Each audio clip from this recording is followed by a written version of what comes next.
Welcome to the Immigrant Entrepreneurs Podcast, episode 16. My name is Alina Warwick, and today I have the pleasure to chat with an amazing attorney, Anshu Karki. Anshu is a very special attorney who practices immigration law, and you guys are going to absolutely love her story. She came to the States from Nepal, and her only purpose was to come to study and then go back to Nepal. Not only that, becoming an attorney was not on top of her list because her initial focus of studies was in business and economics. So let's dive in to see how she became an immigration attorney and what her journey looked like. Okay, Anshu, I am so excited to talk to you about your immigrant entrepreneur journey. Thank you so much for coming onto my show. How are you doing today? I'm good. And thank you so much for having me. I'm really looking forward to our conversation. So let's start from the very beginning. Let's talk a little bit about your immigrant journey. Tell us where you're from and when did you come to the States? So I'm originally from a beautiful country of Nepal. It's a small country in South Asia. And I came to the United States in 2007 as an international student to pursue my undergraduate degree. And did you come by yourself or with your family? I came by myself. And how did you pick United States all the way from Nepal? We had a couple of options, like you could choose to go to Australia, United States, the UK, even India. So when it came time, US was a popular option amongst, people in my generation at that time. And then my mom had come to the US a couple of times, and she had actually talked to me about, this educational system and everything here. And she was also in the process of trying to immigrate to the US. So that's how I ended up picking this country. Awesome. And where did you land in the States? So I first came to a school in Georgia, in Macon, Georgia. It's called Wesleyan College. I was there for a year, and then I transferred to Towson University here in Maryland, which is where I live now. And where did you study English? Did you pick it up in Nepal? Yes. So back in Nepal, our education system is set up such that you learn English right from the get-go. So that's how I learned English. Wow, amazing. So anyone can travel to Nepal and they'll be fine if they speak English? For the most part, yes, we do. We are a tourism heavy country. So, especially the people that work in that sector are going to be able to talk to you in English and help you out. Got it. And tell me a little bit about Nepal. What was it like growing up?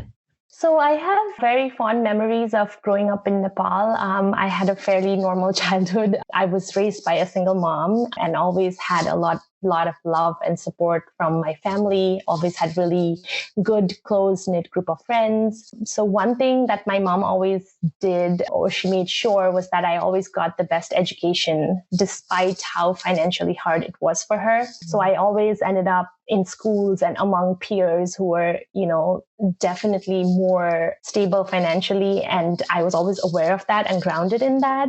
So I actually went to a boarding school at the age of around 10 or 11 in third grade, which might sound crazy and even a little bit sad to some people.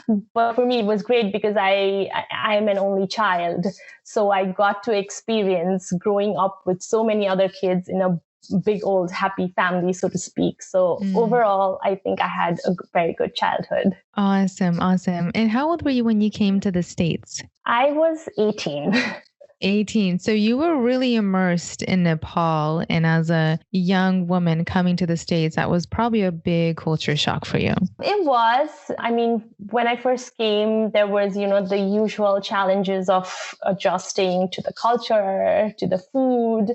But I think I did make the transition, pretty smoothly, if I say so myself. There wasn't anything too drastic that happened. I mean, I will share a funny incident that happened to me when I first landed in JFK in New York. Okay. So, you know, those luggage carts that you can get at the airport. Yes. So you apparently have to pay for them here in the United States, and in Nepal, you didn't have to. So when I first landed, I went ahead and somebody had paid for a cart, and I grabbed the cart and I was like happily on my way. And then this person chased me down and like yelled at me, and, you know, how dare I take the cart that they paid for. So, you know, there were small things here and there like that. But other than that, it wasn't too bad. And then the schools I attended, both Wesleyan and Towson, they have a lot of international students. And then there were also a lot of students from Nepal. So we had a strong support system among each other. And then again, having gone to boarding school since third grade, I think I was quite independent. So that definitely helped me a lot. Initially, when I came, I just wanted to get an education and go back to Nepal and live there. But as my plans evolved, you know, there were the stresses of trying to figure out a career path, look for internships, find a job, navigate the immigration system here so that I could continue to be here. So ups and downs, but nothing too crazy. Did you live on campus, or where did you live when you first came? So I did live on campus when I was at Wesleyan for a year. But once I transferred out, then my mom was also in Maryland. So I lived with her for the rest of undergrad. Got it. And when did you come to study?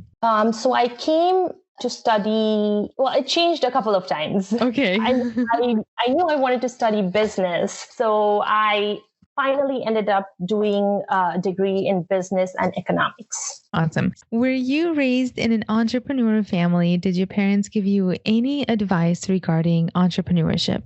So my family wasn't entrepreneurial in the like owning a business and, you know, running it, expanding it. But as I mentioned before, my mom, who raised me as a single mother, definitely had to hustle, so to speak, to make sure she was able to give me the best education and opportunities possible.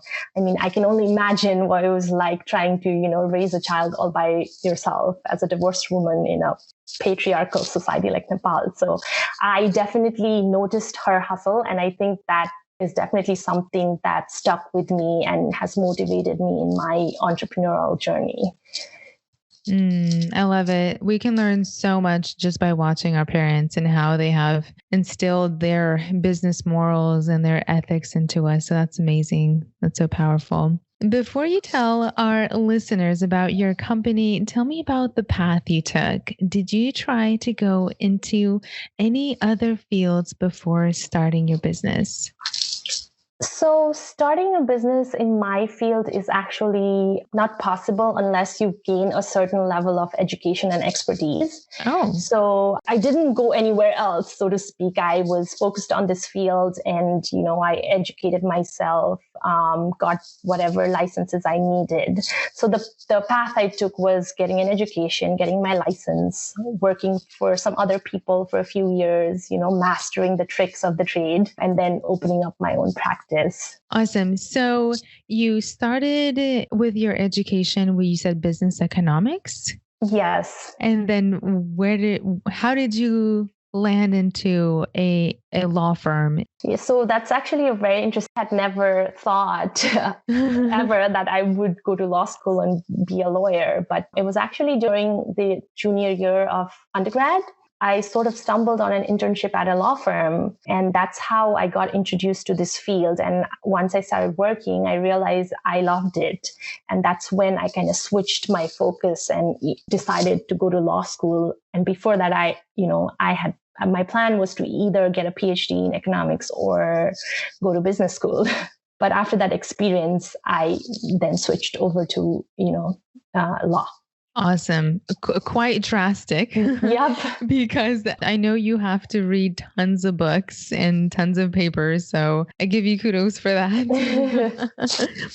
So tell us a little bit about your law firm and what it does. So my law firm is called the Law Office of Anshu, Karki, and I am an immigration lawyer.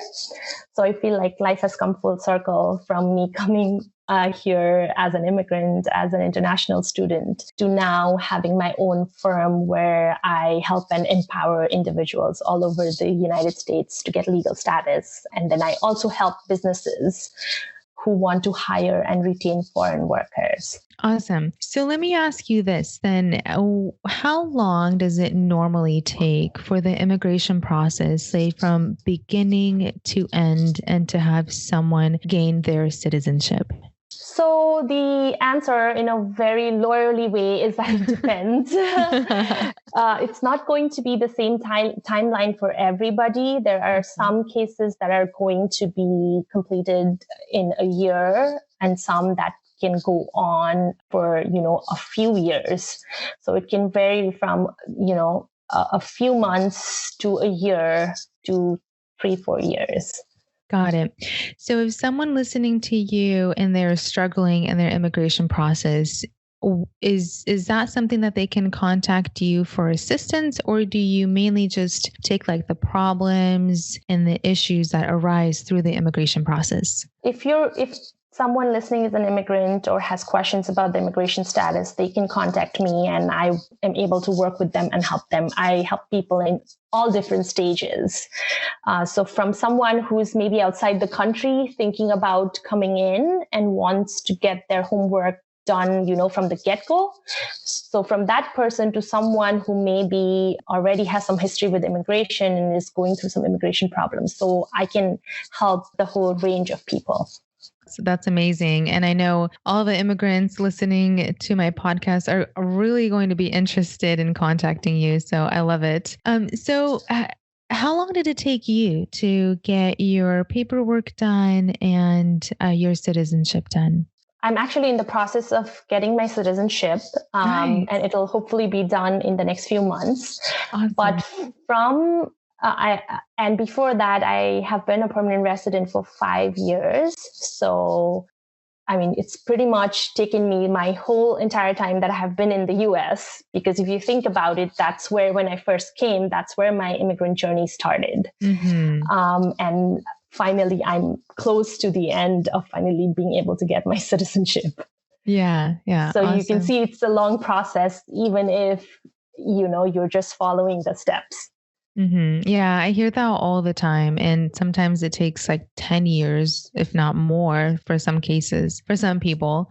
So what was the deciding factor, Anshu, for you to open up your own law firm and take hands under your own control and say, you know what, I'm going to help as many people as possible, and I'm going to create my own business? So I have always been a very independent person. I think independently. I like to do things my own way.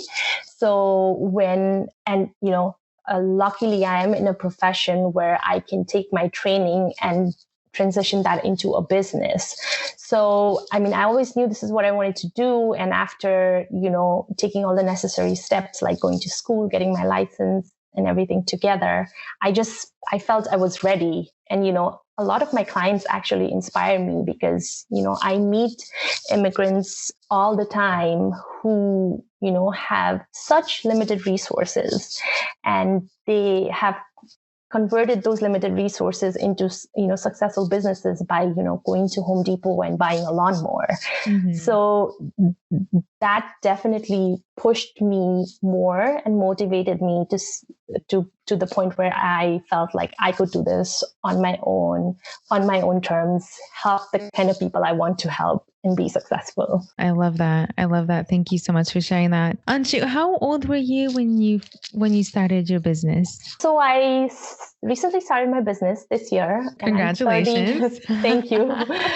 And I'm 31. So yeah, I was 31 when I started my business. Love it. So did you have to raise any capital to start your business? So not a whole lot. And this has to do with, the profession I'm in, where I have the ability with just my law license and without a whole ton of capital to be able to start my business and move it forward, on my own. So for anyone that's listening that has a professional degree, I just want to share that you do not need to have a big capital investment, especially to start out, especially in the virtual world that we're living in right now. So it's easier to start a business somewhat now than if we weren't living in the world that we're living in now.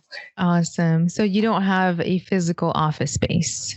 Well, I do, but it kind of is like a virtual office now because we're, trying to be careful and not meet people. So we try to do as much as we can virtually, but I do have a physical office if somebody really needs to see me in person. That's so amazing because this virtual world opens up so many doors for us, right? Absolutely. If someone is listening to you and they're not in the state that you are living in, and I'm not sure, I'm just asking, I'm curious, are you only allowed to be licensed in the state that you're in to help clients, or can you do this nationwide? I can do this nationwide. So immigration law is a little different because it's a federal practice area, like tax law. So as long as I'm licensed in any one state in the US, I'm able to represent clients all over the US. So I don't physically need to be in every state to be able to help someone that's there because the law that covers everyone is the same. That's amazing. Because I know, like, for teachers, if you have a teaching credential in that state, you can only be a teacher. I'm in California, so you can only be a teacher in California, right? So that's why I was a little bit curious onto how all of that works. But that's amazing how you guys can just have all that open doors to do nationwide business. So right. So, and that's again, it's only for some areas of the law, and thankfully, immigration law is one of those areas where you can have big reach to many, many more people. Awesome. I love it. Anshu, did you have any mentors that helped you out to start your business? Oh, absolutely. I do not know where I would be without them, to be honest with you. So I have been so fortunate to meet some really ordinary women in my legal and entrepreneurial journey who have just inspired me and supported me. So I will mention two people. So I have a friend from law school, actually, and she is a fellow immigration attorney, and she's in Maryland as well, who absolutely graciously, supported me and, guided me. Her name is Amanda. And then I have my first employer and actually my law school professor, Susie Eckstein, another lawyer. So both of these women were, excellent attorneys, inspiring entrepreneurs, and they were really supportive and, kind of pushing me to do my own thing. Awesome. Awesome. I love it. What do you think most prepared you to become an entrepreneur? Was it taking courses, reading books, or education that played a big role? And I know you have to have a JD to be an attorney, but was there anything else that you think really played a big role? So in some ways, it feels like I've been preparing for this my whole life, from, observing the grit and determination of my mother to becoming, independent by being in boarding school since third grade. It feels like it has been a long internship. And of course, like you said, I had to complete my undergraduate degree, take the LSATs, which gets you to law school, then survive law school, pass the bar exam, all of that stuff. But, being a lawyer and an entrepreneur, I think the learning never stops. So constantly, reading books, networking, catching up on recent legal developments to see, how I can use it to help my clients. So I'm constantly doing all those things so I can be the best at what I do. Awesome. And what types of, you said books, and did you say you read up on news for the immigration? So recently, legal developments have been coming in through the news as there was something new happening all the time, especially in the area of immigration law. Mm-hmm. So, yes, you could say the news, but, we have cases and, stuff from USCIS, immigration all the time. So, reading up on that. And then, books I read on, from books that are specifically targeted towards lawyers who are entrepreneurs, to stuff in the legal arena, to just business books. So, I'm constantly learning, trying to learn more on how I can make my business better. Love it. So I'm really interested to know, how do you look at failures and how do you overcome them? So I think I would consider myself to be an eternal optimist. Good. So I have always switched gears really fast and moved on to the next thing after a failure. And thankfully that has worked for me so far. So I'll give you an example. So after I became a lawyer, my first job was not doing primarily immigration law. And while I was at that job, I was contacted by a recruiter who wanted to recruit me for another non-immigration law job. So when I shared with him that I'm interested in specializing in immigration law, he told me to not waste my time and not try to enter that area of law. Wow. So within a month of that conversation, I had found an immigration law gig doing really challenging immigration cases while making significantly more money than I was making, to now having my own immigration law firm. So that's my attitude towards failures. I mean, I do not waste time on them. I move on. That's so amazing. And I feel that in a lot of cases, I can relate to that too, because anytime when someone says, don't waste time doing this, that, and the other, I feel like I want to just pursue further to accomplish that, right? Right. Yes. And I believe that that's a very, very powerful trait to have, to just, say no to the naysayers and just keep on going forward and pursuing your dream, which is what you've done. So that's awesome. So let's switch gears a little bit and let's chat a little bit about successes. But before you get to answer that question, I just wanted to say one thing. And the reason why I ask about successes is to show the immigrants that they can do it too. So with that, I'll leave it up to you to share whatever success you would like with our listeners. So I would actually just like to tie it back to what I just told you about my failures. So that is an example, I think, of how it was a failure, but ultimately it ended up becoming a success for me. So to anyone listening, I would just say that, do not get stuck on your failures. The fact that you are here in the United States and you're thinking about pursuing your own entrepreneurial journey, that is in and of itself is a success. All you have to focus now is on building on that success and moving forward. I love it. Thank you so much for sharing that. Is giving back, either volunteering your time or giving back to the community, is something that is part of your business values? It absolutely is. And I think one of my main motivations in doing well in life has always been so that I can help someone else. And, being a lawyer, and especially an immigration lawyer, is such a blessing in that regard, because I can be successful while I'm transforming someone's life. And I have always been involved in providing pro bono legal services. And my goal is to continue to be able to do that. In fact, even on a larger scale now as a firm owner. And the one type of case, or the one area that I really care about and would want to devote significant time to, would be to serve, victims or survivors, however you want to identify, of domestic violence, through my efforts through my firm. That's amazing. You're changing the world one day at a time, Anshu. That's the goal. Yes. So, a lot of immigrants right now are saying that it's so hard to start a business in America. What would you say to that? So I actually tend to disagree with that a little bit. I think us as immigrants are at an advantage in the current situation because, a lot of us were already living that reality pre-pandemic. As I told you before, I know clients, friends, family members who start and grow businesses with nothing. Oftentimes I have clients, they have no social security number, no capital, no credit history, no support, nothing.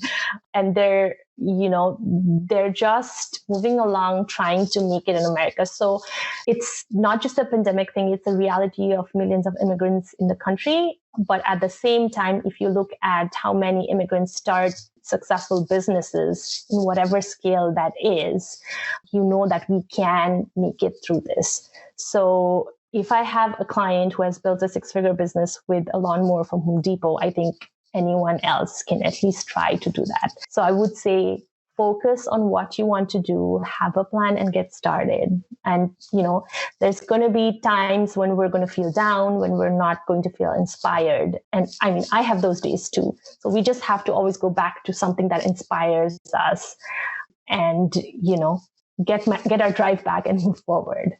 Wow, that is such an amazing story. A lawnmower from Home Depot and a 6-figure business. Yeah, yep. I love it. I'm sure you have more stories like that, but that's amazing. And it just shows that immigrants that you can do so many things, so many options and so many opportunities here. So that's amazing. I love it. So I know you mentioned a lot of things, but the last question I had for you is, are there any things that you would advise the next aspiring immigrant that wants to start their own business? So I would say take inspiration from your immigration journey. Just every immigrant's immigration journey is filled with ups and downs, and that's how your entrepreneurial journey is going to be. So, don't give up when you have a failure, and don't over celebrate when you have a success. And again, think back to your immigration journey, and the fact that you're here, you are starting a business or thinking about starting a business is in and of itself really commendable. So remember that and keep going, and then never forget to lift someone else up. That's so powerful. I'm soaking it all in. Thank you. Okay, so to wrap it up, Anshu, I have super, super fast questions. They're like surprise questions, if you're okay with that. Okay. Okay. What time do you normally start your day? Around 8 o'clock. So I am a night owl. Okay. Love it. How many employees do you have? So currently, I do not have any full-time employees, but I do work with a lot of different contractors. So I have contract employees, no full-time employees. Got it. How often do you watch TV in a week? This past week has been a lot, as I was following the elections glued to my television. Yeah. But other than that, not a lot. Awesome. How many hours of work do you normally put in? Oh, a day, I would say a lot. I'm working or thinking about work all the time. Yeah. And I'm sure it's going to change because you're fairly new to this, and, it'll settle down when you get more employees and grow your business. So I'm sure it's going to change. Absolutely. It'll be in seasons. Yeah. Awesome. Okay, Anshu, thank you so much. From the bottom of my heart, I have a really deep appreciation for what you're doing out there and helping immigrants, and obviously as an immigrant myself. So thank you so much for changing the world. And I am sending you so many more successes your way. And I hope you accomplish everything you want in your law firm. Thank you so much. I really appreciate our conversation and, getting to share my story and hopefully being just a small ounce of inspiration for someone else that is trying to do, what I am doing. Awesome. I'm sure that so many immigrants are going to be inspired by your story. And thank you so much. Thank you. Alrighty, guys. Thank you so much for tuning in. I just wanted to ask if you can give me a quick shout out wherever you're listening to this podcast on whatever platform you're on. I'd love to give you a shout out as well on a future episode. I'll see you guys all next time for another exciting and impactful episode. Take care.